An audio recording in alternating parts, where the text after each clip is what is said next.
আসসালামু আলাইকুম। আশা করি সবাই খুব ভালো আছেন। ভালো থাকারই কথা, কারণ আমরা গতবার বিজলি দিয়ে যে 100% টিউটোরিয়ালটা দিয়েছিলাম সেটা দিয়ে মোটামুটি সবাই কম বেশি ডেট পাচ্ছেন। তো এখন যেটা হয়েছে, আপনারা অনেকেই বলছেন যে বিজলি দিয়ে ভালো ডেট উঠছে না।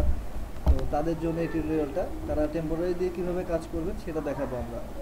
তো এখন দেখা যাক, টেম্পোরারি দিয়ে করতে হলে আমাদের কি কি জিনিসগুলো লাগবে। মজিলা ফায়ারফক্সে আমরা এই জিনিসগুলো ইনস্টল করে নিব। এটা হচ্ছে আপনার রিলোডেবিলিটা লাগবে, রিলোডেবিলিটি ইনস্টল করব অ্যাডন্স থেকে। তারপর হচ্ছে ফোনিক্সটাও লাগবে। তারপর হচ্ছে ফায়ারব্যাগ, এটা হচ্ছে সবার আগে লাগবে। তো ফায়ারব্যাগটা দিয়ে কিভাবে করবেন আমি তাহলে আপনাদেরকে দেখানোর জন্য প্রথমে আমাদের যে সাইটটা আছে ইন্ডিয়ান ভিসা সাইটটাতে চলে আসি। এখন আমাদের যে ফাইলটা আছে টেম্পোরারি আইডিটা, এটা নিয়ে নেই, এটা বসিয়ে দিই সার্ভারে। আচ্ছা, বসিয়ে আমরা জাস্ট নর্মাল যখন সার্ভার ওপেন থাকবে তখন এই কাজটা করব। নর্মালি আমরা 6টা 7টা বা 8টার দিকে করে ফেলবো, কারণ 8টার পরে সার্ভারে ঢোকা খুব কঠিন হয়ে যায়। এই ক্ষেত্রে কিন্তু আপনাকে পুরো সারা রাত পিসিটা চালু রাখতে হবে। তো সেই ক্ষেত্রে যে কাজটা করবেন, এখানে আমরা সব কমপ্লিট করে লাস্টে একদম হোটেল পেজে চলে আসবো। হোটেল পেজে আসার পরে হোটেল পেজে এসে যে কাজটা করতে হবে সেটা হচ্ছে আপনি এখানে ডেটাটা পূরণ করে ফেলবেন। আপনার যে ডেটা লাগবে ডেটাটা পূরণ করে ফেলবেন। পূরণ করে এখানে আপনার ডিস্ট্রিক্টটাও এনে রাখবেন। এনে এখানে আপনার যা দরকার দিয়ে রাখবেন, জাস্ট এভাবে রেখে দিবেন। অবশ্যই খেয়াল করবেন যেন এই দুটো এনেছেন। তো অনেক সময় দেখা যায় যে কলকাতাটা আসে না, যদি কলকাতা না আসে তখন এখান থেকে আপনি কন্টিনিউয়াসলি র্যান্ডমলি চেঞ্জ করতে থাকবেন। র্যান্ডমলি চেঞ্জ করলে দেখবেন যে অটোমেটিক চলে এসেছে, এটা কোনো প্রবলেমের মধ্যে পড়বে না। এখন আমাদের কাজটা করতে হবে, যেটা হচ্ছে একটা কোড আছে, কোডটা বসাতে হবে। কীভাবে বসাবেন, এনেবল নেক্সট রো, এখানে এসে রাইট বাটনে ক্লিক করবেন। ক্লিক করলে দেখবেন যে ইনস্পেক্ট এলিমেন্ট উইথ ফায়ারব্যাগ এরকম একটা অপশন আছে, অর্থাৎ ফায়ারব্যাগের যে অপশনটা, এটাতে আমরা ক্লিক করব। ক্লিক করলে দেখতে পাবো যে নিচের দিকে আমাদের এরকম একটা রো এসেছে। তো এখন আমরা যে কাজটা করব, এখন আপনি দুইটা কাজ করতে পারেন। একটা হচ্ছে এইখানে যে নীল মার্ক করা অর্থাৎ ব্লু মার্ক করা যে লাইনটা এসেছে, এইখানে আপনি রাইট বাটনে ক্লিক করে ইডিট এইচটিএমএল একটা অপশন আছে, দেখেন ইডিট এইচটিএমএল, এটা দিতে পারেন। এখান থেকে করলেও হবে। এখান থেকে করলে কি হবে, আমরা যে ক্যাপচাটা আনবো সেই ক্যাপচাটা এইখানটাতে আসবে, এই জায়গাটাতে আসবে, শুধুমাত্র এই জায়গাটাতে ক্যাপচাটা আসবে। আর আমরা যদি এখানে জাস্ট একটা মাইনাস চিহ্ন উঠে দিয়ে এখান থেকে যদি আমরা এইখানে মাউসটা রেখে রাইট বাটনে ক্লিক করে ইডিট এইচটিএমএল করি, সেই ক্ষেত্রে আমাদের যে কোডটা আছে এই কোডটা যদি এখানে বসিয়ে দিই, এখন আমাদের কি হবে দেখেন, ক্যাপচাটা আমাদের মাঝখানে চলে এসেছে, এই যে মাঝখানে এসেছে। আচ্ছা, এখন ক্যাপচাটা এসে গেল, আমরা সিম্পলি এটা কেটে দেবো।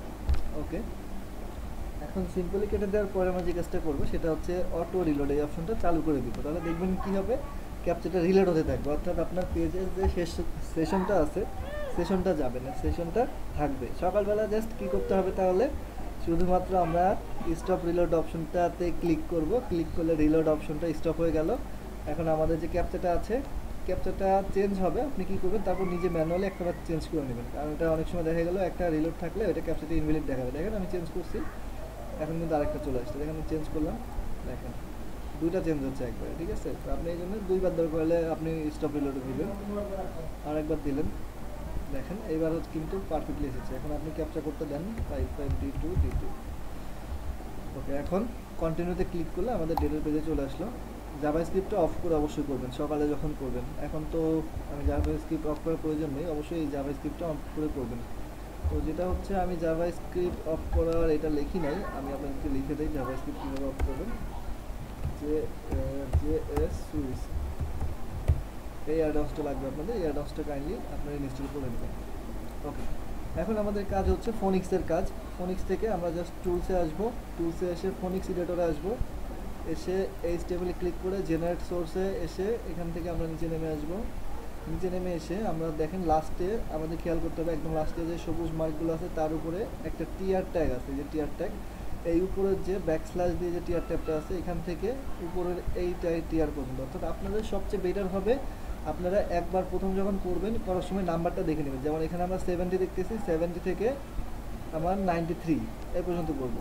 তো আমি এখান থেকে কোডটা কপি করে নেই, কপি করে এখান থেকে 93 থেকে আমি কত পর্যন্ত নেব, 70 নিয়ে কেটে দিলাম। এখন কোডটা বসালাম, জাস্ট এক্সিকিউট এইচটিএমএল দিয়ে দিলাম, এটা শেষ এটার কাজ। এখন আমি জাস্ট রাইট টাইমে কোডটা সিলেক্ট করে কনফার্মে ক্লিক করে দেবো। কনফার্মে ক্লিক করলে কী হবে, ক্লিক করার সাথে সাথে দেখেন আমার পিডিএফ জেনারেট হয়ে যাবে এবং আমার ডেটটা পড়ার পসিবিলিটি সবচেয়ে বেশি থাকবে। ঠিক আছে, তো আশা করি আপনাদের জিনিসটা কাজে লাগবে, আপনাদের সবার জন্য আমরা কাজ করছি। আর সবচেয়ে বড় বিষয় যেটা হচ্ছে, আপনাদেরকে আমরা সবসময় চেষ্টা করি ফ্রিতে সেবা দেওয়ার জন্য। তো আশা করি এবারও আপনাদের যা কিছু লাগবে আমাদেরকে জাস্ট ফেসবুক ফ্যান পেজটাতে মেসেজ করবেন। ফেসবুক ফ্যান পেজে মেসেজ করলে আমরা আপনাদেরকে পাঠিয়ে দেবো। আমাদের ফেসবুকের ফ্যান পেজের অ্যাড্রেসটা হচ্ছে www.com/litonform। এটাতে আসবেন, এটাতে আসলে ইনশাল্লাহ আমরা জাস্ট আমাদেরকে আপনি শুধুমাত্র একটা মেসেজ দিবেন যে আমার এই জিনিসটা প্রয়োজন। আমরা চেষ্টা করবো আপনাকে সেটা সাথে সাথে দেওয়ার, সাথে সাথে দিতে না পারলেও যত দ্রুত সম্ভব আমরা সেটা দিয়ে দিব। আর কিছু কিছু আর ভাইয়া যারা আমাদের সাথে স্কাইপে যোগাযোগ করতে চান তারা আমাদের স্কাইপ আইডি লিটন ফর্ম এটা অ্যাড করবেন, এটা দিয়ে সার্চ দিলে চলে আসবে, আপনারা অ্যাড করবেন। ইনশাল্লাহ আমরা কথা বলে চেষ্টা করবো কোনো সমস্যা হলে সেটা সমাধান করার। অসংখ্য ধন্যবাদ টিউটোরিয়াল দেখার, আশা করি সবার কাজ হবে। ধন্যবাদ সবাই, ভালো থাকবেন, লিটন ফোনের সাথেই থাকবেন।